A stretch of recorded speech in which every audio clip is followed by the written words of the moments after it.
thought it would be really fun to chronicle it and keep record from scratch. So looking at my shelf here, I have a few collections going on. I have salt and pepper shakers. I have my rock collection. I have a couple of plants that are not thriving. I have a wedding picture. And I have a couple of African violets. And so what this collection is going to be is my African violet collection. I am entering my African violet era. So let me start off by telling you about this particular African violet. This one is one I inherited from my mother-in-law. She received it in a basket she received when my father-in-law passed away. So I'm calling this one Terry's violet. So I wasn't sure I would be able to grow African violets well, but she offered it to me. She wanted to pass it on, so I took it. And despite what it looks like right now, this African violet has done very well in this spot in my house, in this little corner. I have a window to the northeast, and I have a window to the northwest right here. I overwatered this plant.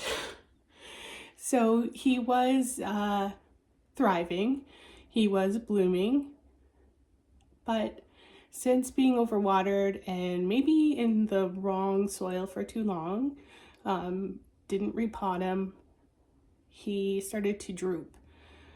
And I actually went away on vacation and was surprised to find when I returned that he's kind of revived himself. Like, he's got a perfect little rosette there growing from what is a overwatered root. So the next thing that happened, so I had the idea that this was a good corner for African violets. And I got the idea that to have flowers more often inside, like you can tell it's yucky winter out there right now, so there's no flowers outside. I'd love to have some inside. And an African violet would be a great way to do that. Moreover, an African violet collection. Had that idea, moved on with life, ignored Terry's violet, and I, after returning from vacation, had this really vivid message dream.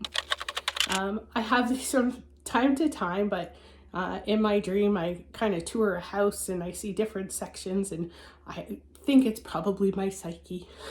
But in this house I was touring in my dream, there was an African violet collection. So to me, that means, hey, go for it. Do this African violet collection. So off I go to the grocery store. I had a little bit of cash. I wanted to turn one violet into an African violet collection by buying another violet. And this violet I'm calling Hothead. So part of the struggle of buying African violets at, say, the grocery store is that you may not know the variety. There's a lot of common varieties out there, and they have different names and all kinds of interesting things, as I've learned, but I don't know what this variety is called. So I'm calling her Hothead because she has pink at the top of her fresh blooms and white at the bottom. So the top is hot, she's got a hot head. And what I've done is actually flip through the pages of, I think it's the American African Violet Society. They have pages and pages of alphabetized African violet pictures and names, but I still haven't found it. So if anyone knows the name of this African violet, please tell me in the comments below. Now, Terry's violet, I believe, because I've seen the blooms before, I would say 85 to 90% sure that it is a Rhapsody Rebecca. So I'll show you a picture of that to let you know. So the African violet world and collection is vivid. So in this age of information, we can find out just about anything about how to do anything. Of course, I've jumped in and I've started to learn about it. And as I've learned about it, I might have made the wrong choice when I bought Hothead. One of the things I've learned about show violets is that they do grow in a rosette. So kind of like what Terry's violet is doing in this perfect little round growing outward shape. So despite being overwatered and needing repotting and some loving care, Terry's violet has a great shape. Now, if we look at Hothead, she's a bit chaotic. So she does not have a rosette shape. She has sparse leaves. This might mean that she's a young plant.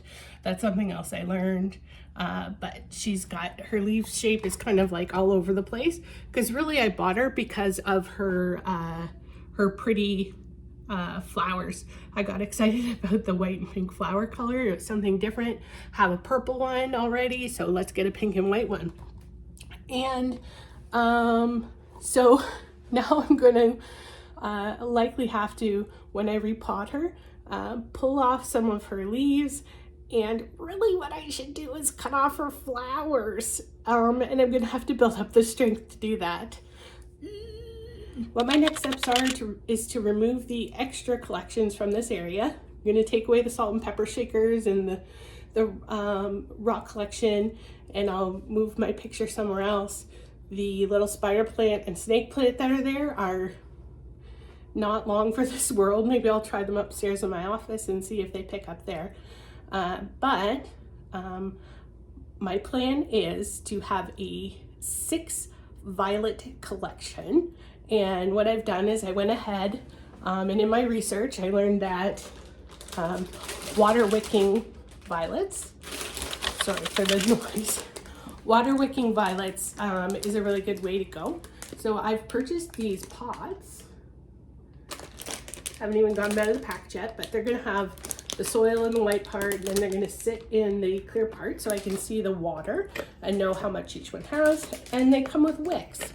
So I've got the pots, I've got the space, I've got the flowers. I need soil. That'll be next time. I'll get the soil. Of course, there's 1,000,001 recipes for soil out there. I think I'm gonna do peat moss and perlite 50-50.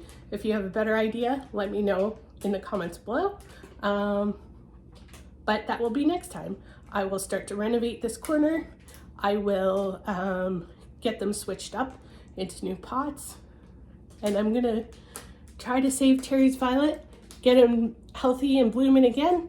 I'm gonna try to reshape Hothead, and then I need to add 4 more to my collection. So let's see how this goes.